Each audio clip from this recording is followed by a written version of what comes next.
भारत माता शिव शक्ति अवतार सच्ची गीता मुरली। ओम पिताश्री शिव बाबा याद है।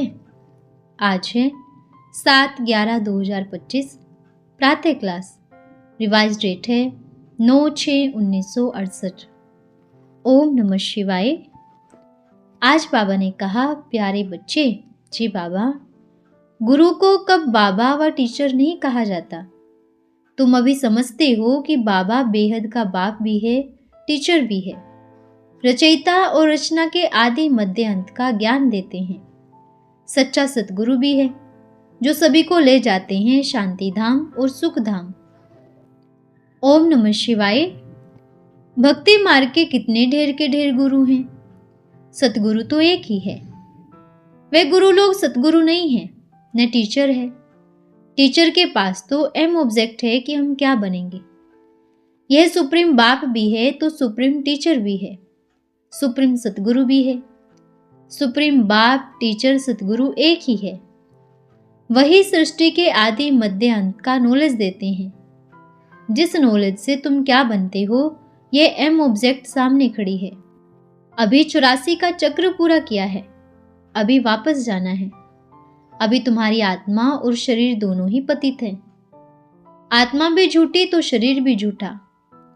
मनुष्य मात्र सभी वर्थ नोटे पहने हैं, पाउंड थे अभी गरीब बन पड़े हैं। बाप कहते हैं, मैं भी गरीब निवाज हूं, आता भी भारत में हूं। आत्मा ही पारलौकिक बाप को पुकारती है। आत्मा जानती है परमपिता परमात्मा हमारा बाप है। बाप समझाते हैं, मीठे मीठे बच्चों, तुम मुझ बाप को पुकारते हो, रहम करो, दुख हरो। दुख में ही सभी याद करते हैं, सुख में तो कोई भी याद नहीं करते हैं। भक्ति मार्ग में कितने शास्त्र आदि पढ़ते हैं, अर्थ कुछ भी नहीं समझते हैं। तुम हो सबसे पुराने भक्त। तुमने ही भक्ति शुरू की, परंतु अव्यभिचारी शुद्ध भक्ति। फिर चाहिए अव्यभिचारी शुद्ध ज्ञान। वह तो ज्ञान सागर शिव बाबा ही दे सकते हैं। बाकी वे सभी है भक्ति मार्ग के शास्त्रों की अथॉरिटी। शिव बाबा को भी अथॉरिटी कहते हैं, परंतु वे कोई शास्त्र थोड़े ही पढ़ते हैं, वह तो नॉलेजफुल है। कहते हैं, इन सभी शास्त्रों का सार बताता हूं।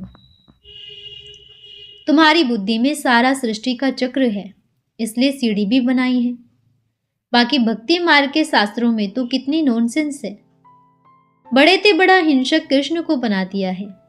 जो नंबर 1 स्वर्ग का प्रिंस, उनको डबल हिंसक बना दिया है। देवताएं हैं डबल अहिंसक, वह फिर डबल हिंसक बना देते हैं। यह भी कल्प कल्प चलता आया है। बाप आकर स्वर्ग की स्थापना करते हैं, फिर स्वर्ग से पुनर्जन्म लेते लेते नीचे आते हो। सभी तो 84 जन्म ले न सके, कायदा नहीं। मिनिमम है 1, मैक्सिमम है 84। अभी तुम बच्चे हो मैसेंजर, पैगंबर, पैगाम पहुंचाने वाले। हर एक को बोलो। पारलौकिक बाप कहते हैं, तुम्हारी आत्मा जो सतो प्रधान थी, अभी तुम प्रधान बन गई है। अभी फिर मुझे याद करो तो पाप भस्म हो जाएंगे। इनको योग अग्नि कहा जाता है। एक बाप को ही याद करना है।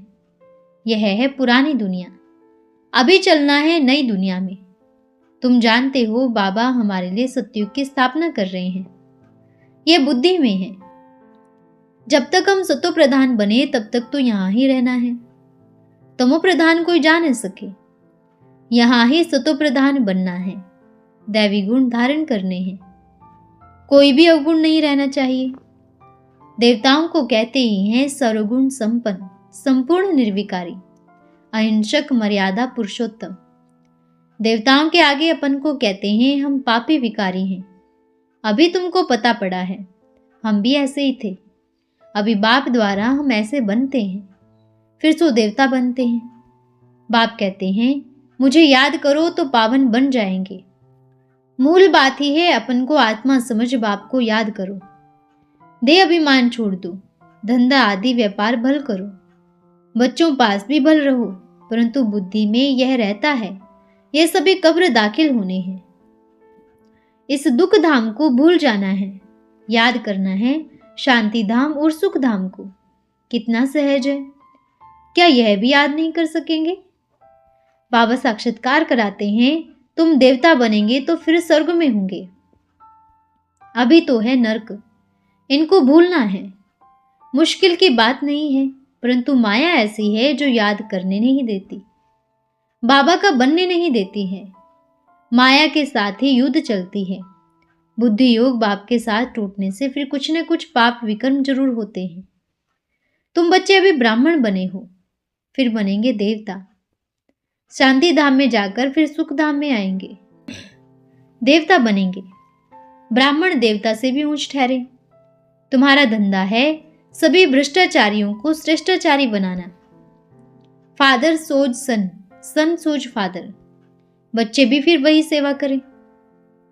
बाप समझाते हैं, जो कांटे से फूल बनने वाले होंगे वह झट समझ जाएंगे, कहेंगे यह तो बिल्कुल सत्य बात है। कोई कोई लोग अच्छी रीत समझते हैं तो कहते हैं तुम बहुत अच्छा समझाते हो। 84 जन्मों की कहानी भी बरोबर है। ज्ञान का सागर तो एक ही है, वह एक ही बार आते हैं पतित दुनिया को पावन बनाने। ऐसे बाप को फिर कितनी गाली देते हैं। कच्छ अवतार, मच्छ अवतार, परशुराम अवतार। परशुराम ने कुल्हाड़ा उठाया, सभी को मारा, यह किया। असत्य बात को सत्य सत्य करते करते असत्य ही बन जाते हैं। अभी तुम बच्चे समझते हो वह है भक्ति मार्ग, यह है ज्ञान मार्ग। ज्ञान सुनाने वाला तो एक ही ज्ञान का सागर है, उनकी महिमा गाई जाती है। देवताओं अथवा मनुष्यों की वह महिमा हो न सके। वह है ही मनुष्य सृष्टि का बीज रूप, चैतन्य है ना, सत्य है चैतन्य, तो महिमा करते हो ना। शांति का सागर है, सुख का सागर है, सभी गुणों का वह सागर है। वह आकर तुम बच्चों को सभी कुछ बताते हैं कि मैं कौन हूं। दिल से लगे तब जबकि कुछ मिले। अभी तुमको दिल से लगता है। गुरु को कब बाबा व टीचर नहीं कहा जाता। तुम्हारे पास बहुत बुद्धू बुद्धि आते हैं जो कुछ भी समझते नहीं। समझाया भी जाता है कि वे बेहद का बाप भी है, टीचर भी है, रचयिता और रचना के आदि मध्य अंत का ज्ञान देते हैं, सच्चा सतगुरु भी है, जो सभी को ले जाते हैं शांति धाम सुख धाम। शिव बाबा आते ही हैं रात्रि में। गाया भी जाता है ब्राह्मणों का दिन सो ब्रह्मा का दिन, ब्राह्मणों की रात सो ब्रह्मा की रात। अभी है रात, भक्ति मार्ग का अंत है। रात में धक्के बहुत खाने पड़ते हैं। भगवान को ढूंढने के लिए पहाड़ों पर, तीर्थों पर इधर उधर कितना भटकते हैं। वहां क्या रखा हुआ है? कुछ भी नहीं। महिमा बहुत कर देते हैं, जैसे स्वामी राम तीर्थ के लिए कहते हैं। वे जंगल में जाते थे, उनमें ताकत थी। ब्रह्म में लीन होने के लिए माथा मारते हैं। बाप समझाते हैं, ब्रह्म में लीन होने की तो बात ही निरर्थक है। उनको ये पता ही नहीं है कि जो भी एक्टर्स हैं ये सभी का पार्ट अविनाशी है। ड्रामा के अविनाशी एक्ट, सारा 84 जन्मों का पार्ट आत्मा में ही भरा हुआ है। कितनी वंडरफुल बातें हैं। कुदरत है ना, इतनी आत्मा में अविनाशी पार्ट भरा हुआ है जो कभी मिट नहीं सकता। यह बातें बाप ही सुनाते हैं। यह अविनाशी चक्र फिरता ही रहता है, कोई नई आत्मा नहीं बनती है। आत्मा में पार्ट भरा हुआ है जो कल्प कल्प बजता ही रहता है। 84 जन्मों के बाद फिर ये लक्ष्मी नारायण बनते हैं।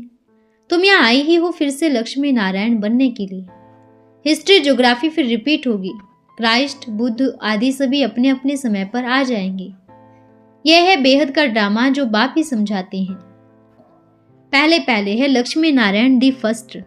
प्रजा भी थोड़ी ही होती है, फिर वृद्धि को पाते रहते हैं। गाते भी है ना, फकीरानू साहब लगदा प्यारा।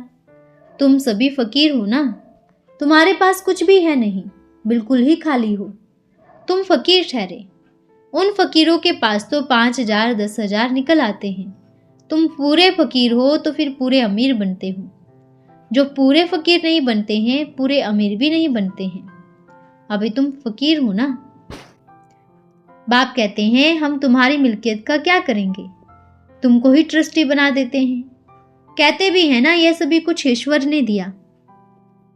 अच्छा, उसने दिया था फिर उसने ही ले लिया, तो फिर क्यों तुम शोर मचाते हो। अच्छा, आज गुरुवार है, बृहस्पति वृक्षपति की दशा हो जाती है। बृहस्पति की दशा है ऊंचते ऊंच। तुम बच्चों पर अभी बहुत ऊंचते ऊंच दशा है। स्वर्ग में तो जरूर आएंगे। जो थोड़ा भी ज्ञान सुनते हैं तो स्वर्ग में जरूर आएंगे। बच्चों को रेस करनी चाहिए। आप सामान बनाते जाओ, सर्विस करते जाओ। जो सर्विसेबल है उनसे रेस करो। मंदिरों में जाकर सर्विस करो। तुम पैगंबर हो ना। क्राइस्ट, बुद्ध आदि पैगंबर थोड़े ही हैं। सभी बाप का पैगाम नहीं लाते, बाप खुद ही आकर पैगाम देते हैं, जो तुम सभी को देते हो। बोलो, बाप अभी आए हैं, कहते हैं तुम आत्मा हो। तमो प्रधान से सतो प्रधान बनने के लिए तुम मुझे याद करो तो पाप भस्म हो जाएंगे। अंधश्रद्धा युक्त भक्ति करने से, गंगा स्नान करने से और ही पाप चढ़ते हैं। वह तो गंदा पानी है जिसमें जानवर आदि का किचड़ा रहता है। उनको फिर कहते हो पतित पावनी है। इतने अंधे बन गए हो। प्रदर्शनी का समाचार तो जिस पार्टी को समझाते हैं, बाबा को बताने से बाबा फिर राय देंगे। ऐसे ऐसे भी समझाना चाहिए। पहले पहले बाप का पूरा परिचय देना है। अलफ को नहीं समझा तो बे पे फालतू है, यह पक्का समझना है। दिल होती है आगे समझाने की, परंतु बाबा कहते हैं पहले पहले अलफ। बेहद का बाप बेहद का वर्षा देने वाला है। यह राजयोग सिखाया था, अभी फिर सिखा रहे हैं। कहते हैं अपन को आत्मा समझ बाप को याद करो, सभी पाप भस्म हो जाएंगे। यह योग अग्नि है, उनसे ही तुम पवित्र बन जाएंगे। कहते भी हैं पतित पावन आओ। यह है सारी पतित दुनिया, मनुष्य सभी पतित हैं। बोलने में हर्जा नहीं है। पतित से फिर पावन बनना है, यह परिचय तो जरूर देना है। और संग तोड़ एक संग जोड़ना है। अपन को आत्मा समझ, अपन को रूह समझ, यह नॉलेज लेते हैं। देह अभिमानी कुछ समझ नहीं सकते हैं। यह है शिव बाबा का बेहद का भंडारा। शिव बाबा तो खाते पीते नहीं हैं।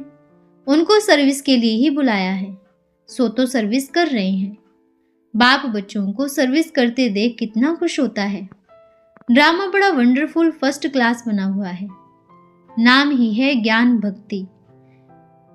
दिन रात सुख दुख बाप आकर बच्चों को अच्छी रीत समझाते हैं।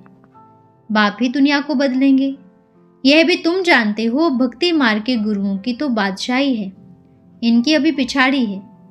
बहुत समझते हैं यह सन्यासी क्या करते हैं। भारत की सेवा तो करते ही नहीं है। भ्रष्टाचारी श्रेष्ठाचारी बना कैसे सकेंगे, परंतु वह समझते हैं सन्यासी श्रेष्ठाचारी है। लेकिन तुम समझते हो वह भी भ्रष्टाचारी है। श्रेष्ठाचारी तो लक्ष्मी नारायण है, इन्हों की महिमा ही ऊंची है। सन्यासियों का पाठ तो पीछे का है। निर्वर्ती मार्ग का रात दिन का फर्क है, परंतु मनुष्यों की बुद्धि पर ऐसी ही जंक चढ़ी हुई है जो कुछ भी समझते नहीं है।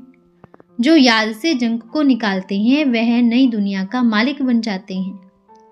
किचड़ा आग में जलाया जाता है ना, यह भी सारी दुनिया को आग लगनी है। भंबोर को आग लगनी है। सीढ़ी का चित्र मुख्य है, किसको भी समझाकर देंगे तो झट लेंगे। यह तो बाबा समझते हैं। यहाँ जो बैठे हैं सुदर्शन चक्रधारी तो हैं ही। बाबा की याद आने से दैवी गुण भी धारण करना है। शिव बाबा स्वर्ग रचते हैं, स्वर्ग में होते ही हैं सर्वगुण संपन्न। अलफ को याद करने से बादशाही मिलती है। देवताएं हैं ही सर्वगुण संपन्न। यहाँ है हिंसा, वहाँ है अहिंसा। बड़ी ते बड़ी हिंसा है काम कटारी चलाना। बाप कहते हैं इन पर विजय पाई तो यह बनेंगे, गारंटी है। दैवी गुण जरूर आएंगे। पत्थर बुद्धि है ना, आगे चलकर इन्हों की हड्डियां भी नरम होंगी। सतो प्रधान देवताओं को तमो प्रधान असुरों को कहा जाता है। बाप से वर्षा लेना बहुत सहज है, तो हम भी वर्षे के हकदार बन जाएंगे। दैवी गुण भी धारण करनी है। बच्चों को बहुत खुशी रहनी चाहिए। अच्छा, मीठे मीठे रूहानी बच्चों को रूहानी माता पिता का याद प्यार नमस्ते नमस्ते। हम रूहानी बच्चों की रूहानी माता पिता बाप दादा को याद प्यार नमस्ते बाबा नमस्ते। धन्यवाद बाबा धन्यवाद। आज का वरदान है अतीन्द्रिय सुख के अनुभवी भव। गायन है अतीन्द्रिय सुख पूछना है तो गोपी वल्लभ के गोप गोपियों से पूछो। तो वो गोप व गोपियां कौन है?